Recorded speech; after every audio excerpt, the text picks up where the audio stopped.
tal-Gvern ġab il-pajjiż dipendenti għal kollox fuq powerstation antika, powerstation li suppost ilha li għalqet 15-il sena, b'mod illi qed jipperikola il-jobs. Dak jaffettwa l-investiment. U jekk jaffettwa l-investiment, jaffettwa il-jobs. U jekk jaffettwa l-jobs, jaffettwa iż-żgħażagħ tagħna Maltin u Għawċin. Iddikjara dan il-Mexxej Laburista Joseph Muscat fl-Imtarfa hekk kif fl-aħħar sigħat sar magħruf li l-powerstation tal-BWSC mhux ser tibda titħaddem minħabba ħsarat kbar li żviluppaw. Joseph Muscat qal li jekk tiġri xi ħaġa ħażina se jkun hemm intrapriżi u kumpanniji li l-provvista tal-elettriku tagħhom ser tkun ipperikolata. Fakkar li kellu jkun id-deputat Laburista Joe Mizzi li żvela dak li kien għaddej.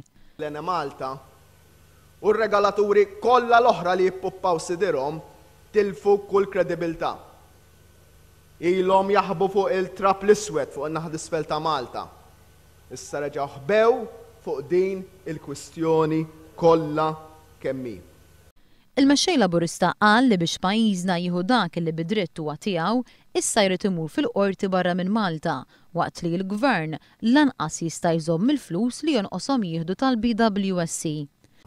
Ħallasnija kważi kollha dil power station bil-qudiem qabel ma xena l-switch tagħha. Tistgħu timmaġinaw, tistgħu timmaġinaw. Min għamel din il-froġa għal Joseph Muscat qed jiżbalja jekk jaħseb li se jintesa kollox. Min jaħseb fuq din il-kwistjoni li hobzu maħbus qed jiżbalja għax l-istorja ma spiċċax hawnhekk. L-istorja ma spiċċax hawnhekk. Laburisti u nazzjonalisti ġenwini ma jistgħux jaċċettaw aktar dasser f'wiċċ il-poplu u jridu li ssir ġustizzja f'kuntest ta' tranquillità u fair play. Il-Mexxej Laburista qal li l-Partit Nazzjonalista huwa ddominat minn klikka żgħira ta' nies li lesti jwaħħlu l-ispaq madar in-nies biex jibqgħu jirrenjaw huma.